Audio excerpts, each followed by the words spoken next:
Each season, some NBA players hit new levels through honing their skills, through repetition, getting stronger, and watching film. The offseason is all important for players' development. Some leaps are expected, and some are just a flat out surprise. These 10 stand out in my opinion. Alperen Sengun, one of the NBA's most talented young big players. In 26.4 minutes per game for Houston, he averages 14.7 points, 8.8 rebounds, and 2.6 assists while hitting 55% from the field, an improvement over 9.6 points, 5.5 rebounds, and 2.6 assists last year. On a young Houston team that includes Jalen Green, a future star, and other young players like KPJ and Jabari Smith, Sengun is distinctive. He has excellent touch around the rim and good footwork, and his passing has already improved from his rookie to his sophomore campaign. He has consequently attracted the attention of some of the best players in the league with his promising performance. The man is talented, reigning NBA MVP Nikola Jokic said of Sengun. He can pass the ball, post up, has the touch, and is a good finisher around the rim. I think they should play through him more.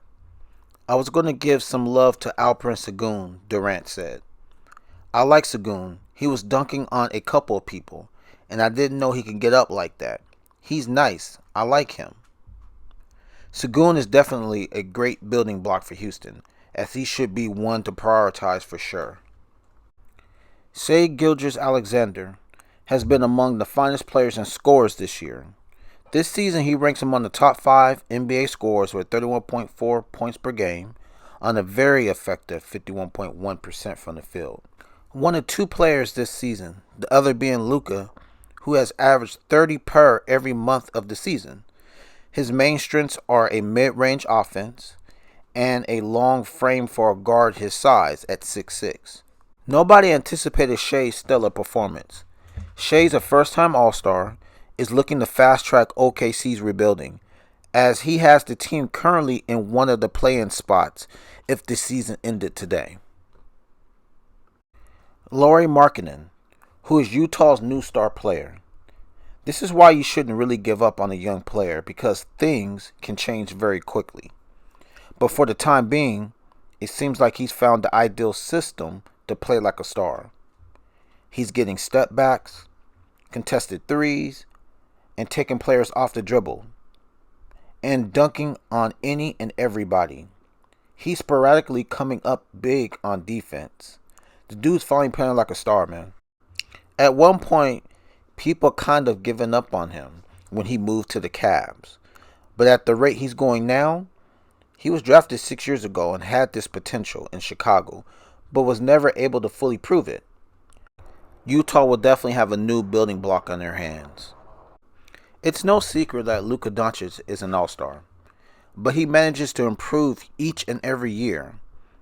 As of the time this video was made, he was averaging 33, 8, and 8, which if he keeps it up will be historic numbers. Of course, it's easy to say that these numbers will drop and he won't be able to maintain this, but every year he's just getting closer to his peak, so it shouldn't be on any given year. A leap like this, I will admit though, that I'm not sure if this is a good thing, because the more and more Luka does each night, the less and less his teammates are doing. It's getting to the point where he might just need to step back and do a little less, but that's just for the Mavs. For fans like me who just like to see Luka do as much as possible, win or lose, I want to see this. Although it would be enjoyable either way, I'd say Luka certainly leveled up, just on appearances and even without considering statistics, just observing how he is playing on the court. Tyrese Halliburton is another player who has significantly improved his game. I don't think it's because of anything he's done in particular, but I do think moving from the Kings to the Pacers have been important for him. He went from occasionally being the second or third option on the Kings to being the number 1 go-to guy in Indiana. And it's paid off, because he went from averaging 14-7 for the Kings to 21-10 on the Pacers this year, making him by far the leader for the Most Improved Player of the Year award. He was playing point guard in Sacramento at the same time as De'Aaron Fox, another point guard who has made a lot of noise this season, so it was only natural that the transition would be seamless. Anthony Simons is a newcomer to this situation. His major leap this year has come as a result of the team trading away CJ McCollum in the offseason. I mean, even last year, Anthony had a huge jump to average 17 points per game, despite playing mostly off the bench.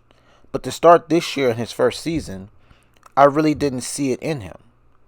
I didn't think he was going to turn out to be this good. It now makes a lot more sense why the Blazers were willing to trade CJ, because they had another 20-point scorer who was ready to take his place. Right now, I like how the Blazers look. So I'm not angry that it took him until his 5th season, but he looks confident bringing the ball up the court and scoring whenever he wants to. Another player who has improved his output is Mikal Bridges. In Phoenix, he upped his average in his 5th season in the league, from 14.2 to 17.2 this year. But his trade to the Nets as a crucial component of the Kevin Durant trade was caused his production to soar to crazy heights, beyond all expectations. At the time of this video, in 26 games played, Mikal Bridges has averaged 26.8 points on 50% shooting and 42% from 3. More opportunities combined with newly gained confidence can occasionally work wonders for a player. While cutting backdoor or moving around the arc, Bridges is an excellent off-ball mover who occasionally does both on the same possession. He is most at ease taking pull-up twos, which are the shot that most defenses prefer to concede. Despite this, none anticipated Mikal Bridges' rise to offensive stardom. The leash is off, yes, but more than 25 points per game? Every night? Yeah, 25 a night was definitely a surprise to a lot of people. But his first 15 games in uniform would be the ideal beginning if you were betting on a star leap from the Brooklyn Bridges that Nets supporters refer to. Even with a clear plan, just because he has somewhere to go doesn't mean he can't get there. Mikal Bridges is not yet a star. He hasn't spent much time in Brooklyn, but if he's shown anything so far, is that you gamble against him at your own risk. This season, Jalen Brunson has been putting up outstanding performances. The New York Knicks have qualified for the playoffs thanks to his efforts. His this year's averages are 35 minutes per game, 23.8 points, 3.6 rebounds, and 6.1 assists on 49, 41, 83 shooting splits. The 26-year-old guard has a history of creating most of his scoring close to the hoop during his time with Dallas Mavericks last season. 75% of Brunson's points came from the two-point arc. He obviously makes up for his lack of height, is compensated with a body that can bang with the best of them. There appears to be a deliberate effort by Brunson to increase his range this season. In the modern game, Brunson's volume from deep is still below league average, but his 4.6 attempts per game are a career best, and he's making 41.6% of them. His ability to play off-ball remains effective. On catch-and-shoot attempts, Brunson is hitting 47% from beyond the arc. Overall, Brunson is a very talented player and one of the captains of the Knicks' resurgent squad. Nic Claxton has grown greatly over the course of the season. He has been a stout presence on defense and has displayed improved touch around the rim and the ability to put the ball in the basket on offense. Claxton has made significant strides on both sides of the court, and due to his degree of development, some are endorsing him as a candidate for Most Improved Player and Defensive Player of the Year awards. He also happens to be the league leader in field goal percentage at 70.7% and second in block shots with 2.5 per game. His worth is evident in any situation, whether he's agitating on the offensive boards, creating plays off of a short roll, or setting strong on-ball and off-ball screens to liven up what might otherwise be a stale half-court offense. Last but not least, there is Jason Tatum. After last year's championship game, it was expected he was going to go up another level. It seems like the game is much slower. He's much more composed, and he's such a better player. He went from scoring 26 points per night last year to over 30 points per game this season, and his rebounding went up from 8 to 8.9. With all that said, this season has the potential to elevate him to a higher level, of course. Thanks for tuning in. Like, comment, subscribe, and I'm out.